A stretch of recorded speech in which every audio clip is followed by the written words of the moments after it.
Hi friends, welcome back to my YouTube channel. അപ്പോൾ ഇന്ന് നമ്മൾ ഡിസ്കസ് ചെയ്യാൻ പോകുന്ന ടോപ്പിക് എന്ന് പറഞ്ഞാൽ US നീക്കത്തിൽ വിദ്യാർത്ഥികൾക്ക് ആശങ്ക. അപ്പോൾ തന്നെ നിങ്ങൾക്ക് മനസ്സിലാവുമല്ലോ US സ്റ്റുഡൻറ് വിസയുടെ കാര്യമാണ് നമ്മൾ പറയാൻ പോകുന്നതെന്ന്. കാരണം ഇന്ത്യക്കാരും ഒരുപാട് ഇന്ത്യൻ വിദ്യാർത്ഥികളും ആ നീക്കത്തിൽ ആ നീക്കത്തിൽ വലഞ്ഞ് കിടക്കുകയാണ്. നമുക്ക് അതേക്കുറിച്ച് തന്നെ ഇന്ന് ഡിസ്കസ് ചെയ്യാം. പുതിയ സ്റ്റുഡൻറ് വിസ അഭിമുഖങ്ങൾ താൽക്കാലികമായി നിർത്തിയ US നടപടികളിൽ ഇന്ത്യയിൽ നിന്നടക്കമുള്ള വിദ്യാർത്ഥികൾ ആശങ്കയിലാണ്. ഇന്ത്യയിൽ നിന്നടക്കം ലക്ഷക്കണക്കിന് വിദ്യാർത്ഥികളാണ് US ലോകോത്തര നിലവാരമുള്ള വിദ്യാഭ്യാസ സ്ഥാപനങ്ങളിലെ പഠനത്തിനായി പ്രതിവർഷം എത്തുന്നത്. വരാനിരിക്കുന്ന അക്കാഡമിക് സെഷനുകളിൽ പഠനം ആരംഭിക്കാൻ പദ്ധതിയിടുന്ന വിദേശ വിദ്യാർത്ഥികൾക്ക് നിയന്ത്രണം തിരിച്ചടിയാണ്.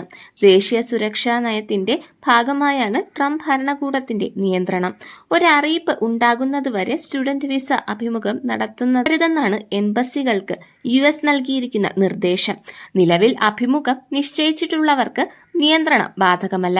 സ്റ്റുഡന്റ് വിസയിൽ എത്തുന്നവർ രാജ്യ താൽപര്യങ്ങൾക്ക് വിരുദ്ധമായി പ്രവർത്തിക്കാൻ അനുവദിക്കില്ലെന്നാണ് US സർക്കാരിന്റെ നിലപാട്. കഴിഞ്ഞ ഇസ്രായേൽ വിരുദ്ധ പ്രക്ഷോഭങ്ങളുമായി വിദേശികളടക്കം വിദ്യാർത്ഥികൾ US തെരുവുകളിൽ ഇറങ്ങിയിരുന്നു. ഇത്തരം സംഭവങ്ങൾ ആവർത്തിക്കാതിരിക്കാൻ കൂടിയാണ് നിയന്ത്രണമെന്നാണ് അവരുടെ വാദം. ജനുവരിയിൽ ഡൊണാൾഡ് ട്രംപ് പ്രസിഡന്റായതോടെ വിദേശ വിദ്യാർത്ഥികൾക്ക് മേലുള്ള ശിക്ഷണം ശക്തമാക്കിയിരുന്നു. ഹമാസിനെ പാലസ്തീൻ അനുകൂലിച്ചതുകൊണ്ട് ഡസൻ കണക്കിന് വിദ്യാർത്ഥികളുടെ വിസ റദ്ദാക്കുകയും ചെയ്തിരുന്നു. ഇന്ത്യൻ വിദ്യാർത്ഥികൾക്കും പ്രശ്നമുണ്ട് എന്നുള്ളതാണ് നമുക്ക് മനസ്സിലാക്കേണ്ടത്. അത് നമ്മൾ ഇനി ഡിസ്കസ് ചെയ്യാൻ പോകുന്നത് അമേരിക്കയിലെ സ്റ്റുഡൻറ് വിസ എങ്ങനെയാണ് നമ്മൾ ജാഗ്രത പാലിക്കേണ്ടതെന്നുള്ളതാണ്. ഇന്ത്യയിൽ നിന്ന് ധാരാളം വിദ്യാർത്ഥികൾ അമേരിക്കൻ സർവകലാശാലയിൽ പഠനത്തിന് താൽപ്പര്യപ്പെടുന്നുണ്ട്. എന്നാൽ ഇവിടെ വിസ നടപടിക്രമത്തിലുണ്ടാകുന്ന നിയന്ത്രണം അന്താരാഷ്ട്ര തലത്തിൽ പഠിക്കാൻ ആഗ്രഹിക്കുന്ന വിദ്യാർത്ഥികളെ ബുദ്ധിമുട്ടിലാക്കും. സ്റ്റുഡൻറ് വിസയിൽ നടപ്പാക്കുന്ന വിലയിരുത്തൽ പ്രക്രിയ അമേരിക്കയിൽ പഠിക്കുന്ന വിദ്യാർത്ഥികൾ, ഗവേഷകർ എന്നിവരെ ബാധിക്കാനിടയുണ്ട്.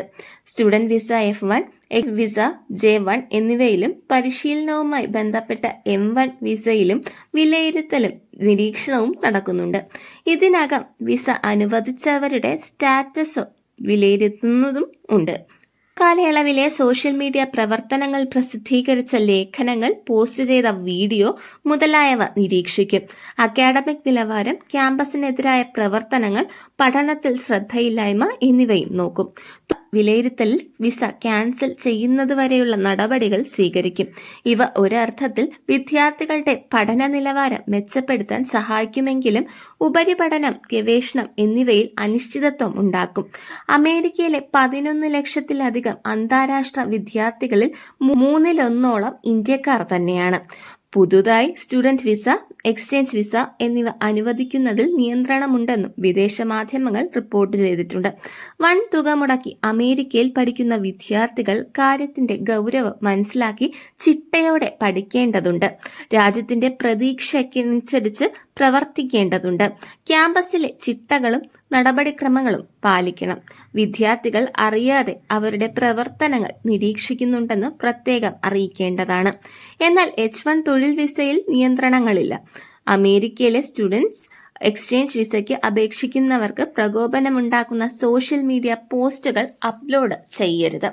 ഇതൊക്കെയാണ് നമ്മൾ സൂക്ഷിക്കേണ്ട കാര്യങ്ങൾ.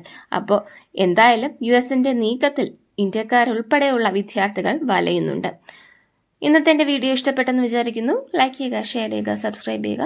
Thank you for watching.